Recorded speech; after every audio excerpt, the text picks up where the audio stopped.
I love that. Yeah, it's a cool one. I like that one a Yeah. lot. Yeah. Ferris is so much fun because he kind of feels like a jack of all trades where he does a lot of rap, but he's also a very talented musician, and that kind of reflects because he doesn't, as far as I'm aware, on all of his songs, he's the one who writes the music too, where a lot of rappers will buy beats and stuff like that. Oh yeah. So you can tell there's a lot of care put into stuff like that, but he'll post on Instagram, hey, I'm going to drop a country song just for the hell of it. And so he has a single on there that's a country song, and he just did like a pop punk song a couple months ago. So you never really know what to expect with that guy, but he does everything he does really well. This really sounds to me like summer 2021. Yeah.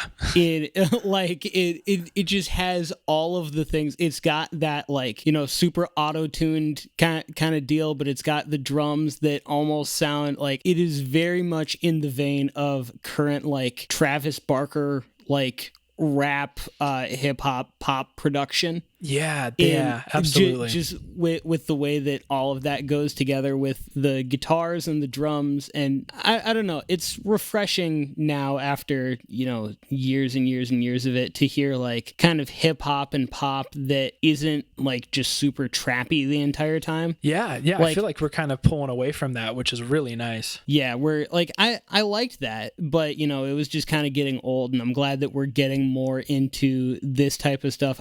I love the resurgence of the guitar in pop and hip hop music. Yeah, absolutely. Like this kind of beat and other things like that. I'm just so glad that we're kind of heading in this direction again. It feels really fresh. Yeah, there's kind of been a punk resurgence almost with Machine Gun Kelly just did 2 albums that were punk, and kind of controversial among punk fans, but I think they were done really well. Well, and whether you like it or not, you have to think about how many people he introduced to the genre, and the fact that those people, if they liked what he was doing and then they find other stuff and they become a part of the the rock community, it's even if you don't like the music, I have huge respect for what he's doing for the community. Yeah. And really you can see him influencing other artists too. I mean, take Trippie Redd, who is maybe the epitome of SoundCloud rappers and what that genre was. And on his last album, he had a punk song that sounded very MGK inspired with heavy guitar, and he had some really good vocals on there. So, I mean, you can see that, like him or not, like what he did or not, it's having a positive effect on the industry as a whole. For sure. And I mean, I feel like we've kind of been on the verge of that for a while. Like you think of also Lil Peep and Juice WRLD and, those types of artists as well. They've always had that kind of rock influence, and that posthumous album that Juice WRLD had released had a couple of basically just pop punk songs on it. I'm very glad that this is the direction that popular music is going in. Yeah. Are you familiar with the NAMM show? Yeah.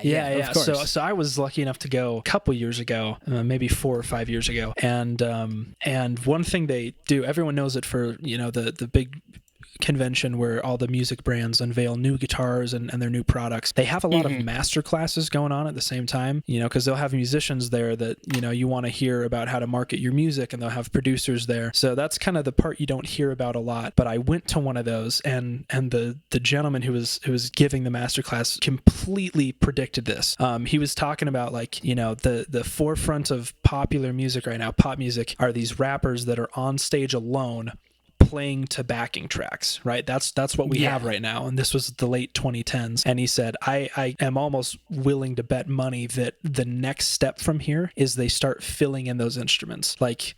Backing tracks and having drums like that is cool, but it'd be cooler if someone was actually on stage playing the instrument. And these key parts are cool, these guitar parts are cool, but to have someone on stage doing that, brings more credibility to it. And that's exactly what you're seeing now is there's rappers that have bands that travel with them, and that's just become the genre now. Yeah, exactly. Yeah, it's cool. I'm happy with the direction. Yeah, exactly. Me too. I also just wanted to note another thing that I don't know if people like it or not in general. I don't know what the general consensus is, but I always find it it sounds cool, but also a little bit humorous when you get that really fast auto-tune vibrato, like the very like Post Malone kind of like vibrato. He did that a couple of times in this song too. Yeah. And it's like, I like it, but I also like hear it for what it is. It's, an artifact of a plugin, but I think that it sounds cool. Yeah, I think it's I think it's probably an intentional effect. I know Post Malone specifically does a tremolo on his vocals. So rather than it being a vibrato, it kind of clips the